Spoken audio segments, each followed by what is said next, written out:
आप सबका ज्ञान विहार एडुकेशन पर स्वागत है। रेलवे क्विज 6 का क्वेश्चन आज हम लोग डिस्कस करेंगे। क्वेश्चन नंबर फर्स्ट में कहा जा रहा है कि 6 सेंटीमीटर, 8 सेंटीमीटर, 10 सेंटीमीटर भुजा वाले समकोण त्रिभुज के परिवृत्त का क्षेत्रफल क्या होगा।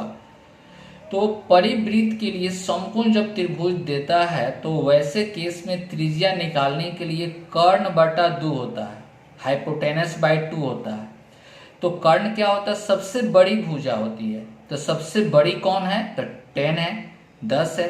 तो 10 का आधा 2, तो 2 अगर हम लोग को पता चल गया 10 बटा 2 करेंगे तो कितना आ जाएगा, त्रिज्या 5 सेंटीमीटर आएगा। 5 सेंटीमीटर त्रिज्या आ जाएगा तो वृत्त का क्षेत्रफल तो पाई आर स्क्वायर, तो आर क्या है, त्रिज्या, तो 5 का स्क्वायर कितना होगा, 25 पाई। ऑप्शन कौन सा, बी। बिना कलम उठाए आप आंसर दे सकते हैं अगर कंसेप्ट ध्यान में रहेगा तो।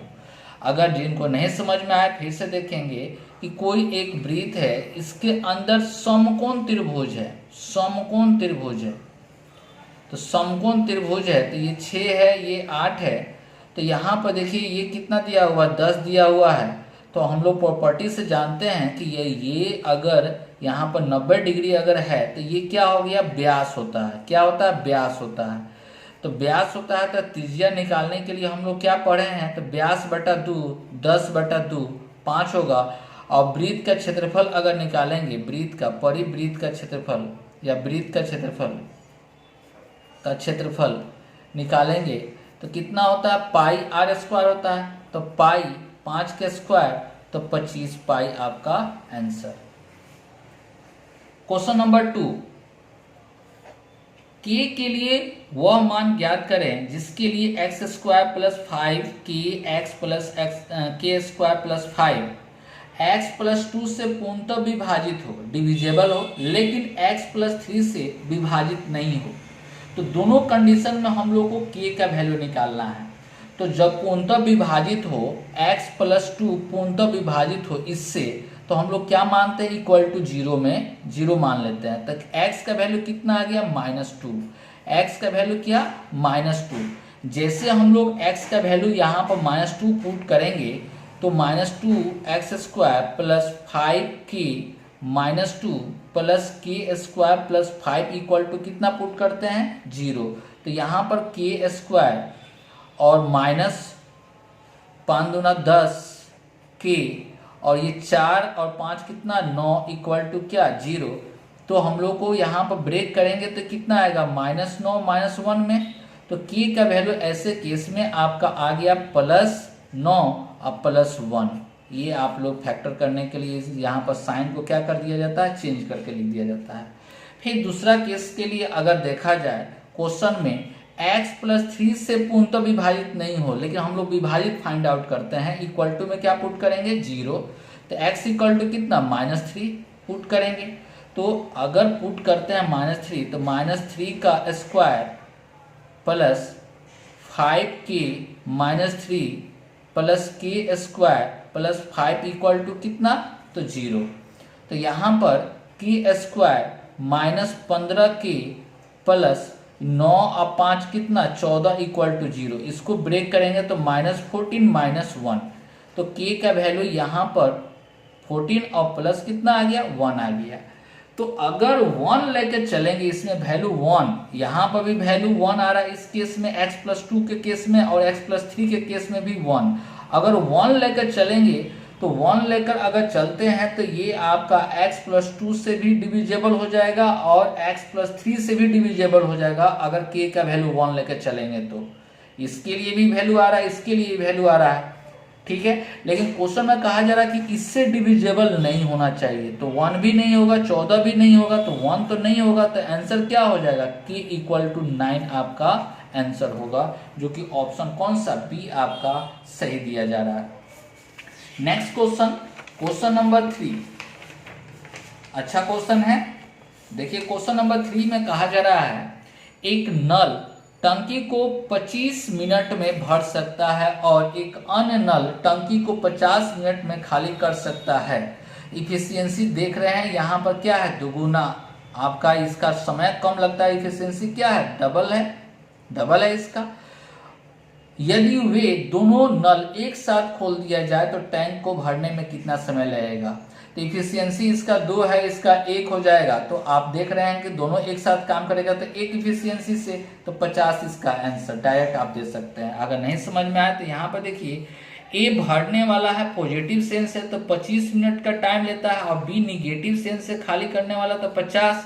दोनों का एलसीएम लेंगे तो 50 आएगा, तो डिवाइड करेंगे तो ये 2 और ये -1, तो दोनों एक साथ काम करेगा तो इफिशियंसी आपका +2 और +2 -1 तो 1 आ गया। तो आपको टाइम अब दोनों एक साथ निकालने के लिए टाइम 50/1 मतलब 50 मिनट आपका टाइम लगेगा। क्लियर है। नेक्स्ट क्वेश्चन, क्वेश्चन नंबर आपका 4 नंबर, एक निश्चित साधारण ब्याज एक निश्चित धनराशि पर 12% की वार्षिक दर से 5/2 वर्ष में प्राप्त होने वाली साधारण ब्याज। तो साधारण ब्याज मतलब एसआई परसेंट क्या होता है, R/T होता है। मतलब दर और समय को क्या करते हैं, गुना करते हैं। तो गुना अगर करते हैं तो यहाँ पर ये 6×5 30% होगा ब्याज। उसी धनराशि पर 10% साधारण ब्याज की दर से 7/2 वर्ष, यहाँ पर छूटा हुआ है, वर्ष में प्राप्त होने वाले साधारण ब्याज से 50 रुपया कम है तो धनराशि ज्ञात करें। तो यहाँ पर भी हम लोग निकालेंगे साधारण ब्याज, तो ये कटेगा तो 5 7 35, इससे आया था 30 और 35, दोनों में 30 और 35 में अंतर कितना, 5% बराबर 50, तो 1% बराबर 10, तो 100% बराबर कितना, 1000। यहाँ पर पहला कंडीशन SI से आपका S1 इक्वल टू कितना होगा, 12% गुने 5/2 गुना करेंगे तो कितना आ जाएगा, 30%। SI2% जब निकालेंगे तो 10% गुने 7/2 5 35%। तो दोनों का अंतर कितना हुआ, अंतर आपका 5% से 50, तो 100%, 1% बराबर 10, तो 100% निकालेंगे तो कितना हो जाएगा, 1000 हो जाएगा, जो कि ऑप्शन कौन सा, डी आपका बिल्कुल सही है। नेक्स्ट क्वेश्चन 5 नंबर क्वेश्चन कहा जा रहा है कि अपने समान गति के 4/5 चाल से चलने पर सोहन कार्यालय में 6 मिनट देरी से पहुंचता है। तो 5/4 स्पीड क्या है, कम, स्पीड कम से जब चलेगा तो समय क्या होगा, ज्यादा लगेगा। इस कारण से यहाँ पर देरी दे रहा है। तो आमतौर पर कार्यालय जाने में कितना समय लगता है।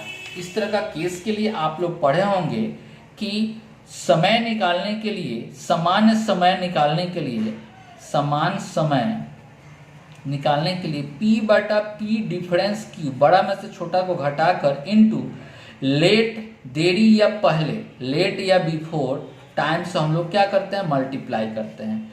तो यहाँ पर 4/5 है तो 5 - 4 इंटू कितना लेट, तो 6, तो कितना आपका हो जाएगा, यहाँ पर 6 मिनट लेट कहा जा रहा, तो कितना हो जाएगा, ये 1 मतलब 24 मिनट में समान चाल से चले तो 24 मिनट में चल सकता है। यही क्वेश्चन अगर पूछता कि ये 4/5 चाल से चलने में कितना समय लगेगा, तो 6 और जोड़ देंगे 30 हो जाएगा।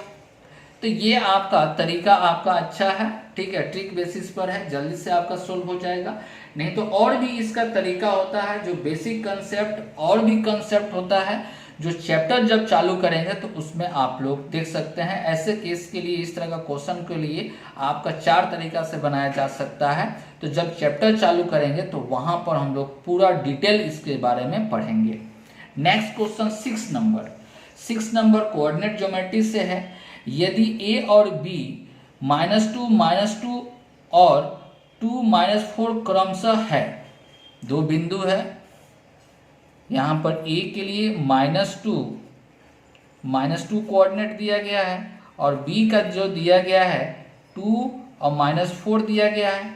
अब क्वेश्चन में कहा जा रहा है कि P यहाँ पर है, x और y। क्यों P, x और y यहाँ पर मिडिल में लिए गया है, क्योंकि क्वेश्चन में तो कहीं पर नहीं बोल रहा है कि अंत विभाजन है या बाह्य विभाजन है। लेकिन अंतर्विभाजन इस कारण से लिखा गया है क्योंकि यहाँ पर रेशियो क्या चीज में दे रहा है, पॉजिटिव में। रेशियो अगर पॉजिटिव में है तो अंतर्विभाजन, अगर नेगेटिव में रेशियो देता है तो बाह्य विभाजन होगा। तो यहाँ पर P के लिए कौन सा वैल्यू होगा, किस रेशियो में, तो 7 और 3 दिया गया है। तो हम लोग जो भी आंसर अगर देंगे तो अगर थोड़ा सा भी कंसेप्ट अगर याद है तो बिना कलम चलाए आप आंसर दे सकते हैं ऑप्शन के अकॉर्डिंग। देखिए हम लोग पढ़ते हैं कि नीचे जब भी होता है तो क्या दोनों का सम होता है, तो 7 और 3 कितना 10, तो 10 का डिविजिबल ही होना चाहिए। तो नीचे में देखिए तो यहाँ पर 10 हो रहा है, यहाँ पर तो 7 दे रहा है, कभी 10 से तो 7 आएगा नहीं, 7 है 7 है, तो ऑप्शन कौन, हाँ 5 हो सकता है कि दो ऊपर और नीचे कैंसिल कर दिया गया तो 5, इसलिए ऑप्शन कौन सा, ए आपका बिल्कुल सही है। बनाने का कोई झंझट यहाँ पर नहीं है, क्यों, क्योंकि कंसेप्ट याद है हम लोगों को कि x बराबर निकालते हैं कोऑर्डिनेट तो m x1 plus n x2 divided by m plus n लिखते हैं। नीचे क्या करते हैं, सम ही करते हैं, तो दोनों को सम करेंगे तो कितना आएगा, 10 आएगा। तो 10 जब है तो 10 आपका 10 का ही आपका डिविजिबल ही नीचे होना चाहिए, तो 7 तो होगा नहीं, तो कितना होगा 5 5। ऑप्शन कौन सा, पहला ही ऑप्शन आपका सही होगा।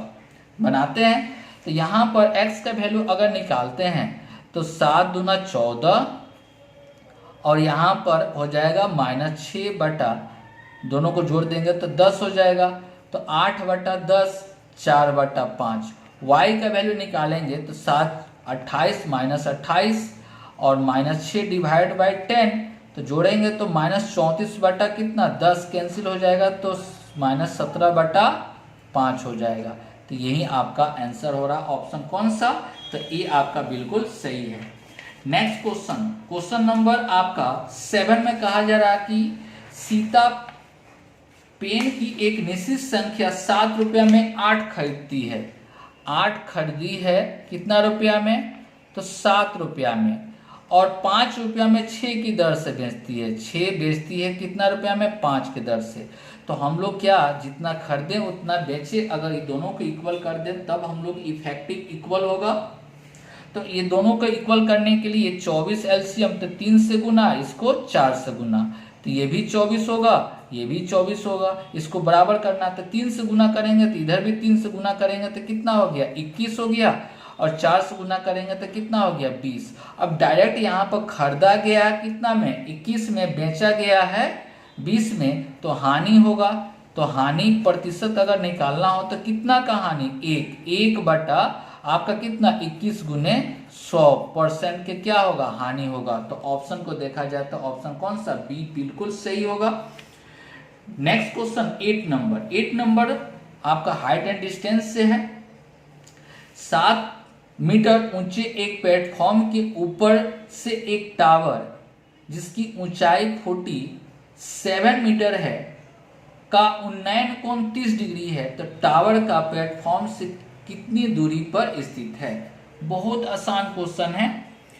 कोई टावर है, ये टावर का लेंथ जो दिया गया है वो कितना दे रहा है, तो 47 दे रहा है, 47 सेंटीमीटर दे रहा है, लेकिन कितना का ऊपर से, तो ऊपर कितना 7 कहा जा रहा है, 7 मीटर ऊंचाई से, तो ये बेस तो इक्वल होगा यहाँ पर। तो यहाँ से लेकर यहाँ तक का डिस्टेंस आपका कितना हो जाएगा, 7, ये कैंसिल हो जाएगा, 7 इसमें से घट जाएगा तो बचेगा कितना 40 सेंटीमीटर। अब यहाँ से देखने पर इसका उन्नयन कोण कितना डिग्री का एंगल बनाता है, 30 डिग्री।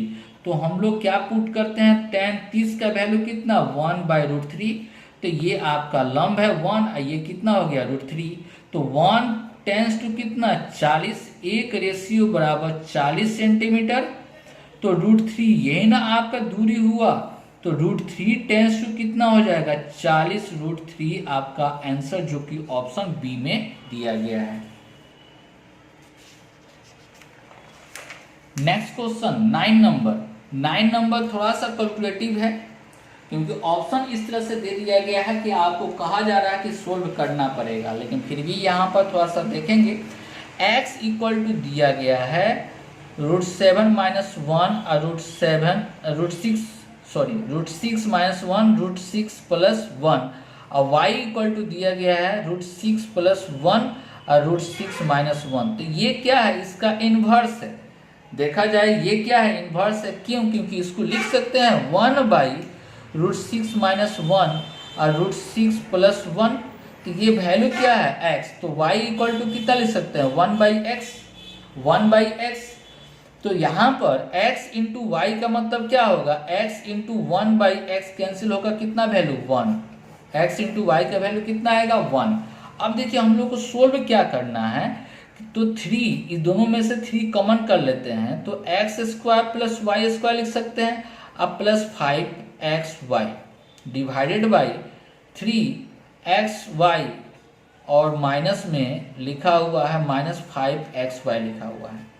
तो यहाँ पर x y के जगह पर 1/x लिख सकते हैं, यहाँ पर भी कितना 1/x लिख सकते हैं।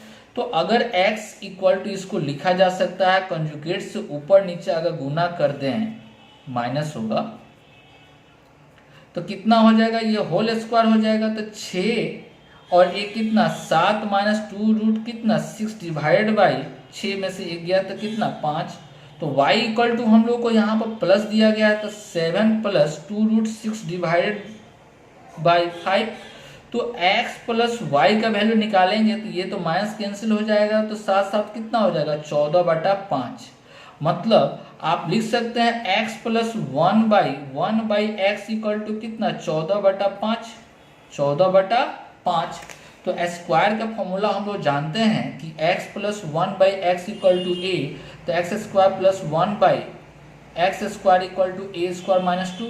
तो पुट करते हैं यहाँ पर 3, तो यहाँ पर 14/5 का स्क्वायर -2 प्लस 5 × 1, यहाँ पर भी 3, यहाँ पर कितना 14/5 का स्क्वायर -2 अब -5 होगा। तो हम लोग इसका स्क्वायर करेंगे तो स्क्वायर कितना हो जाएगा आपका, तो आपका 14 का स्क्वायर 196 और 25 -2 है, माइनस क्या है 2 है। तो इसको सोल्व करेंगे तो सोल्व करने पर कितना आएगा, 50 घटा देंगे तो 146/25। तो 146 और 3 से गुना करना है, तो 3 × 146 + 5, और यहाँ पर भी 3 × 146 माइनस क्या होगा 5 होगा। सॉरी यहाँ पर 25, यहाँ पर भी कितना होगा 25।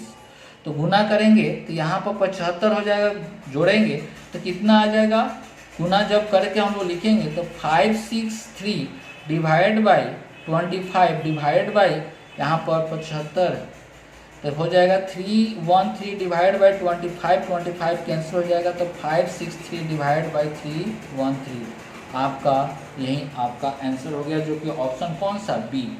थोड़ा सा ये क्वेश्चन जो है कैलकुलेटिव है, गुना करना पड़ेगा और कोई दूसरा उपाय नहीं है। तो कुछ क्वेश्चन ऐसे दिया जाता है जो कि आपको गुना करना होगा।